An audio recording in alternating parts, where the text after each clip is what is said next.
The Allegany Mountains have a rich history of Bigfoot reports, said Amy Boo, a former investigator for the Bigfoot Field Research Organization, BFRO. She now investigates Bigfoot sightings independently. Amy is a co-founder of a project Zoo Book, a group comprised of primatologists, zoologists, anthropologists, and other scientists working alongside Bigfoot researchers from across the country. She was honored with the International Bigfoot Conference 2018 Dedicated Research Award for her work, as she returned to the Allegany National Forest in June as the featured keynote speaker at the Forest County Bigfoot Festival in Marionville. She has spent time tracking down Bigfoot sightings from the Pennsylvania wilds to the Pacific Northwest. There were 6 sightings along the Clarion River in the summer of 2016. They came from different people who did not know each other and who have claimed to have seen Bigfoot at different points within a half-a-mile stretch along the Clarion River. Several of the witnesses were canoeists and kayakers. All of them said that there was no way that this was a hoax because they were close enough to tell that this wasn't just a prankster in a costume, said Amy. 2 of the witnesses said the creature seemed to be hitting something against the ground with a rock along the riverbank, and all of these sightings happened toward evening. She said, however, by the time word of this reached her, much time had passed. I found out about them a few years after they were reported to different Bigfoot groups, and I was able to pinpoint them as taking place at nearly the same time and place, she said. It's a shame that they weren't followed up on back then. As far as I know, they weren't reported to the Forest Service or law enforcement. It was a huge missed opportunity. She said other stories often involve hunters seeing something that either kept them out of the woods for good or kept them out for a long time, such as the case as a Butler County man. In early June 2010, riding the Marionville Timberline ATV trail between Marionville and Kane, Pennsylvania, he stopped on the trail to wait for a friend to catch up. In the dense forest, 75 feet to his right, an unusually large stump caught his attention. To his shock and surprise, it was no stump.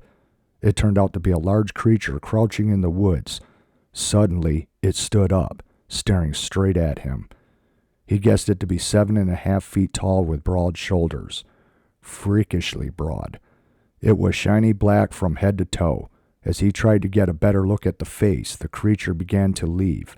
It did not just turn and walk away. It stepped straight backwards into the brush, not taking his eyes off of him. All of this happened, he said, in fewer than 30 seconds from the time he noticed the creature crouching until it disappeared into the dense forest. He remembers a deep sense of fear coming over him and feeling that he needed to get out of there. He hopped on the ATV and hit the gas and took off. He said the feeling of dread came over him was like anything he had ever experienced before in the Allegany National Forest. Amy said these are seemingly credible accounts coming from outdoorsmen and women who know wildlife and are trained to be observant in the woods. For the past several years, I have had a booth at the Allegany Outdoor Show in Monroeville near Pittsburgh. A lot of hunters who attend spend time in the Alleghanies. You would be shocked at the number of reports I have gathered from these events.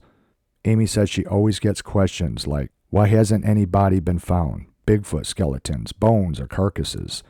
Depending on the weather, the acidity of the soil, scavengers, and other factors, bones don't necessarily stick around for very long, she explained. And if I were looking at a creature with a small breeding population, which is my theory, there might not be a lot of bodies out there. But if Bigfoot does exist, Amy feels we are now a lot closer to finding out one way or the other. I think people would be truly surprised by the scientific research going on in Bigfooting today. There is a footprint database, there is an audio database, and there are thousands of witness reports. And as it is said, only one of them needs to be true.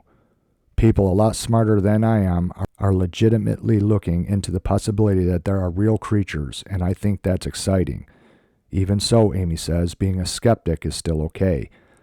My skepticism is turned pretty high, too, and unless I see Bigfoot up close and personal, I'm not sure they exist. But I think it's an interesting possibility, and I am hooked on trying to figure out the mystery, explained Amy. And I do spend a lot of time trying to produce evidence. Although I am always polite when someone is telling me their story, I know that there are hoaxers out there. This is misidentification. When people poke fun at me, I point to Jane Goodall and all the work she has done with chimpanzees. If she can believe in the possibility of Bigfoot, I feel that I'm in good company. As I wrote and researched this article, the thing I find refreshing about Amy is her objectivity and unbiased approach. She has no agenda because, frankly, she admits she has not had a lot of luck when it comes to hard evidence and actual proof. I'm always honest about that, and you won't catch me making up fantastic stories, she cautions. Have I had some interesting things happen to me, not only in Pennsylvania, but in states across the country? Yes. Do I claim that any of these are Bigfoot related? No.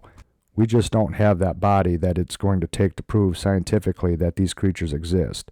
Or at least no one has produced a body publicly that I know of, said Amy. I don't support the hunting or killing of a Bigfoot, if it exists, but let's face it, a body is what it's going to take to prove its existence.